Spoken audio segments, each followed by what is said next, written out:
चेदसि पापेभ्यः सर्वेभ्यः पापकृत्तमः सर्वं ज्ञानप्लवेनैव वृजिनं संतरिष्यसि। तो तुम भी ज्ञान की नौका में बैठकर पाप के सागर को पार कर जाओ। ये समझ लो पार्थ कि जैसे अग्नि सब कुछ जलाकर भस्म कर देती है, वैसे ही ज्ञान की अग्नि कर्म फल की इच्छा, फल की प्राप्ति न होने पर आने वाले क्रोध और उस क्रोध के सहारे आगे बढ़ने वाले मोह को जलाकर भस्म कर देती है। हे पार्थ, इस मंत्र को सदैव याद रखो कि संसार में ज्ञान के समान पवित्र करने वाली न ही कोई वस्तु है और न ही कोई तत्व। ज्ञान ही सर्वोत्तम है। अज्ञश्च अश्रद्धानश्च संशयात्मा विनश्यति नायम लोकोस्ति न परः न सुखम संशयात्मनः।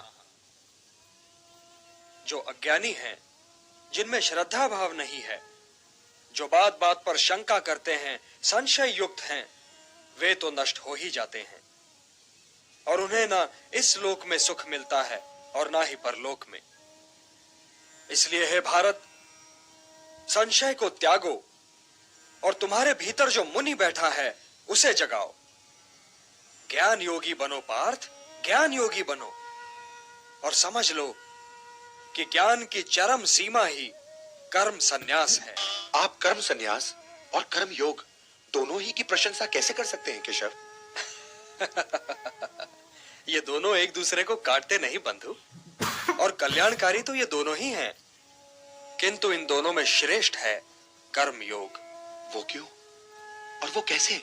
जो द्वेष और आकांक्षा से ऊपर उठकर कर्म करता है वो तो नित्य सन्यासी है ही, और वो द्वंद्वों से रहित होकर सांसारिक बंधनों से मुक्त हो जाता है। इसलिए जो कर्म संन्यास को कर्म योग से अलग समझता है वो तो मूर्ख है ही। ज्ञानी ऐसा कभी नहीं समझते। कर्म त्याग तो वास्तव में निहित स्वार्थ के त्याग का नाम है पार्थ। इसलिए कर्म योग के बिना कर्म संन्यास की प्राप्ति हो ही नहीं सकती।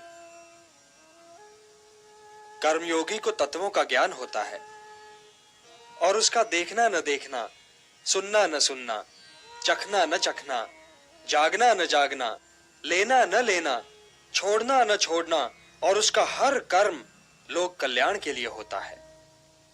और इसीलिए वो पाप से बिल्कुल वैसे ही अलग रहता है जैसे कमल जल में रहकर भी जल से अलग रहता है। ब्रह्मण्याधाय कर्माणि संगम त्यक्त्वा करोति यः लिप्यते न स पापेन पद्म पत्रम इवाम्भसा।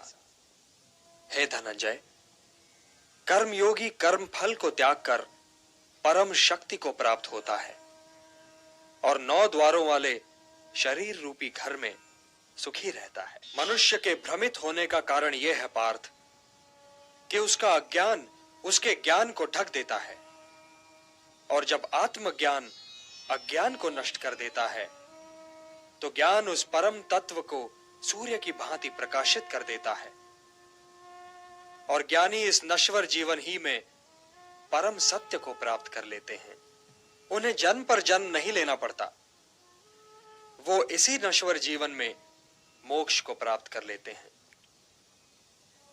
तो हे पार्थ, ये नश्वर जीवन बहुत ही महत्वपूर्ण है, क्योंकि इसके उपरांत तुम्हारा आत्मा तो अवश्य होगा किंतु तुम नहीं होगे। तो इस नश्वर जीवन काल को अर्थपूर्ण और समाज के लिए कल्याणकारी बनाओ पार्थ। ज्ञान प्रकाश है, तो इस प्रकाश को प्राप्त करो, और यदि तुमने ऐसा कर लिया तो इन भ्रमों में भटकने से बच जाओगे जिनमें आज भटक रहे हो, और यदि भटकने से बच जाओगे पार्थ तो तुम्हें शांति मिलेगी। हे धनंजय, शांति का सीधा मार्ग मैं हूं। जो मुझे हर यज्ञ का लक्ष्य, हर लोक का स्वामी और हर प्राणी का हितैषी मानते हैं, वही शांति पाते हैं। यदि तुम मुझे अपना हितैषी समझते हो पार्थ, तो मेरा कहा मानो और युद्ध करो, क्योंकि ये युद्ध किए बिना तुम्हें शांति नहीं मिल सकती। अपने धर्म से भागने का मार्ग शांति की प्राप्ति का मार्ग नहीं है पार्थ। ये युद्ध तुम्हारा धर्म है, तो अपने इस धर्म का पालन करो पार्थ, और उसके परिणाम के विषय में न सोचो। कौन मरेगा या कौन जिएगा यह तुम्हारी समस्या नहीं है। हे पांडव, लोग जिसे सन्यास कहते हैं उसे तुम योग मानो और संशय, द्वेष और आकांक्षा से मुक्त होकर युद्ध करो, क्योंकि इन्हें त्यागे बिना तो कोई योगी हो ही नहीं सकता। उद्धरेत आत्मना आत्मानम न आत्मानम अवसादयेत आत्मैव ह्यात्मनो बंधुः आत्मैव रिपुरात्मनः। मनुष्य का यह कर्तव्य है कि वो अपना पतन न होने दे और स्वयं ही अपना उद्धार करे। मनुष्य स्वयं ही अपना मित्र भी है और अपना शत्रु भी। जिसने अपने अहम, अपने मन और अपनी इंद्रियों को अपने वश में कर लिया हो, वो स्वयं ही अपना मित्र है, और जो इनके वश में हो गया पार्थ, वो स्वयं ही अपना शत्रु है।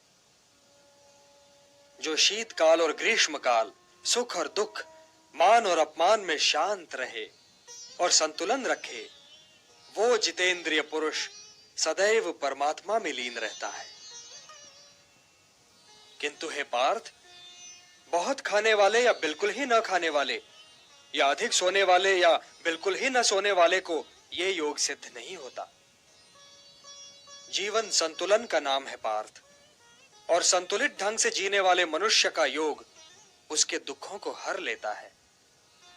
जैसे वायु रहित स्थान पर दीपक की ज्योति निश्चल रहती है, वैसे ही मोह रहित योगी भी निश्चल रहता है। चंचल मन को मनमानी न करने दो पार्थ, उसे रोको और उसे अपने आत्मा का अधीन बनाओ। तुम्हारी उलझनों का यही उपचार है। मेरी ओर देखो पार्थ, मेरी ओर देखो। जिसे हर दिशा और हर वस्तु में केवल मैं ही दिखाई दूं, वो तो कभी भटक ही नहीं सकता। जो मुझे नहीं भूलता पार्थ, मैं भी उसे नहीं भूलता। वो तो सांसारिक जीवन व्यतीत करते हुए भी संसार से अलग और मेरे भीतर रहता है। हे अर्जुन, जो योगी सबके सुख दुख को अपना सुख दुख माने, वही परम श्रेष्ठ है।